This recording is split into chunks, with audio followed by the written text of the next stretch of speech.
our mid-season Flash Season 3 review. If you can't tell, we are all decked out in our Flash apparel today, and we are ready to bring you a quick and speedy review of Season 3, the first half so far. So, Tiffany, what have you thought so far about the third season? I like Flash and all of the seasons, no matter what happens, but there were a couple little bumps that I thought.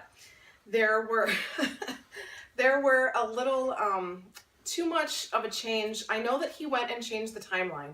I get that.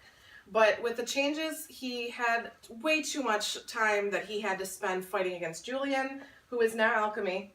But there was too much fighting. I still see Melvoy in him, so it was just, I didn't like him to begin with. But it's just been a very big change, and also even the attitude with Cisco. It was driving me nuts, but hopefully the second season will rectify that, and just all the introductions that they've had with a bunch of different characters in this season. So I was really surprised that they did not just wrap up Flashpoint just like that. Yes. I mean, because that's typically what happens with something like this, right? You get this major problem, and usually in the first episode or two of a season, hey, it's fixed. It's all fixed, and hey, we're moving on with the season and going on to something else. I kind of like that they haven't just fixed it really quickly. All these little nooks and crannies that have kind of broken and busted by him changing the timeline. I've mentioned it before on other videos that I did not like Cisco whining and being whiny the whole season. I do like that by the time they did the crossover event, he finally got it. He understood the kind of pressure that Barry was under and what Barry was facing. We understand his brother died in this timeline, but he doesn't lose his friendship with Barry. So here's my thing. If there's one thing about the Flash, there's always surprises waiting around the corner for us. And I don't think we're out of the woods yet with Julian. No. I don't think that at all. Julian was revealed to be Alchemy, and that was just way too on the nose. Yeah. If you were just going by, from the beginning of the season, you would go, oh yeah, he's probably Alchemy. And they led us before. They led us to think that way, and then they revealed that he was Alchemy. Does that mean that he's really Savitar? Well, it was very interesting, though, when they actually put him under with that little vibe contraction, that contraption that he... Contraption. Yes, it's a hard word to say. Type it out. Might be easier to type it. Anyway, when they put Julian under to kind of bring Savitar out and speak with him, there was a lot that was said, though, that made you think what they're going to do for the next part of the season, because if you guys remember what he said before they kind of shut it back down again, is he said, one will betray you, one will fall, and one will suffer a fate worse than death. So it makes you wonder what's going to happen, especially with the last 2 minutes what Barry saw when the season ended. Well, we know what's going to happen with that third one. Cisco's going to go out and get White Castle burgers and suffer a fate worse than death. Yes, it is cold. Okay, but what does that mean? I mean, I think they're leading us to think that Snow is going to be the one to betray them. You know, as much as I know that's the character she becomes, I just don't want her to do that. I like the group the way it is. Keep her in the nice person that doesn't freeze and kill people for a while. Let us just keep the braces on for a while until we figure it out. One thing I love the fact that Jay Garrick from Earth 2 is involved, or Earth 3 actually, wasn't he? Yes. Yeah, he's from Earth 3. I love that he is taking a fatherly role with Barry. The way that he just grabbed him out of the Speed Force and stopped him and just told him, look, you can't do that. Oh, man. Even when he sat him down and Barry realized that he had changed and messed things up, and to have Jay Garrick as the father figure pretty much stop him and say, look, you just have to deal with what you messed up and move on. You can't keep going back and changing things, or you're going to make it worse.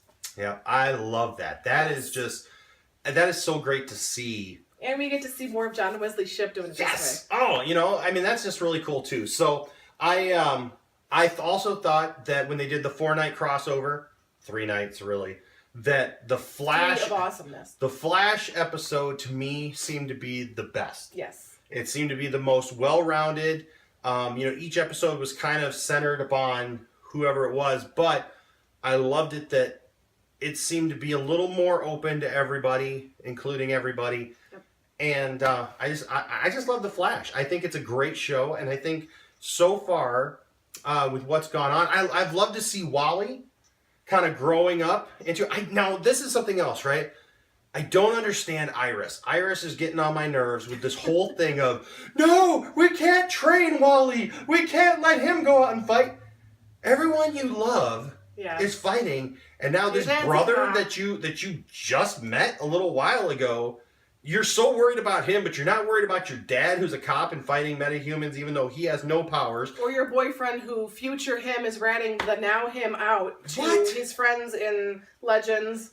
I don't get that. It's way, to me, it's just over the top, and this whole thing of, I don't want him fighting, you know. Hey, look, if somebody's got powers, you train them, right? We saw one timeline at the very end of the episode where it shows what happens to her. It could be one of his timelines.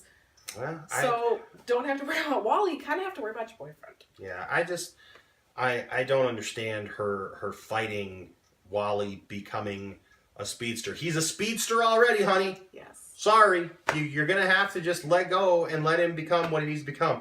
Which brings back... So we got Wells.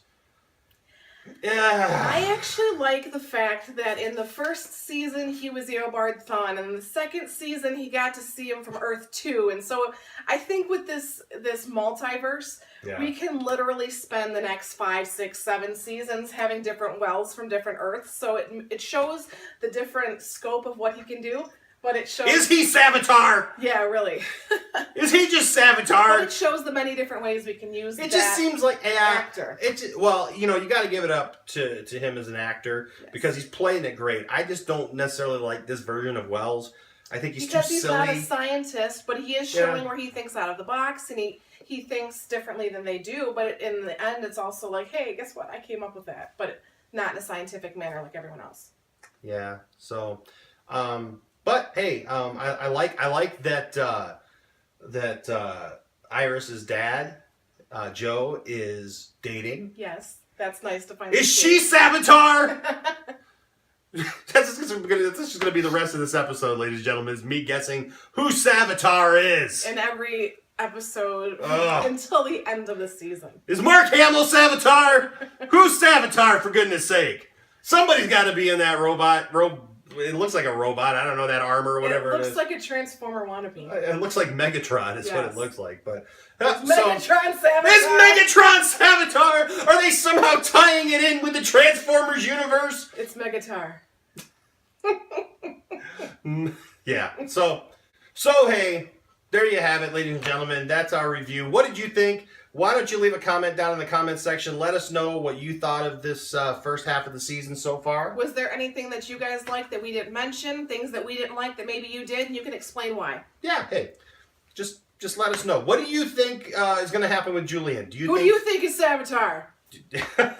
Tell us if you know who Savitar really is, please tell us. Put it in all caps. Oh, the man in the iron mask is Savitar. I knew it. They're going to go back in time with the timeline. Oh, boy. Get Leonardo DiCaprio. Not that man in the iron mask. Leonardo DiCaprio. Hey, ladies and gentlemen, thank you so much for watching. We really appreciate you guys. And we are glad to be back on your YouTube screen, okay? Let us know. Give us a thumbs up because I hear that for some reason on YouTube that matters now. So, hey, give us a thumbs up if you like this video. Tell somebody about the channel. And thank you to all of our... regular viewers out there. And hey, if you have just come along for the first time, this is what we do. We like to have fun. We talk about superheroes, and we talk about Star Wars and nerdy stuff like that. And nerd. And we invite you to come along for the ride with us, okay? So if you haven't already, hit the subscribe button so that you know when we reveal who Savitar is! No, okay. So anyways, that's it for this episode. Until next time, I am Enash, a.k.a. Enash Fett, and as always... Tiffany or Tifftastic. Ooh, she's Tifftastic today, ladies and gentlemen. And we'll see you next time here on Spoiled.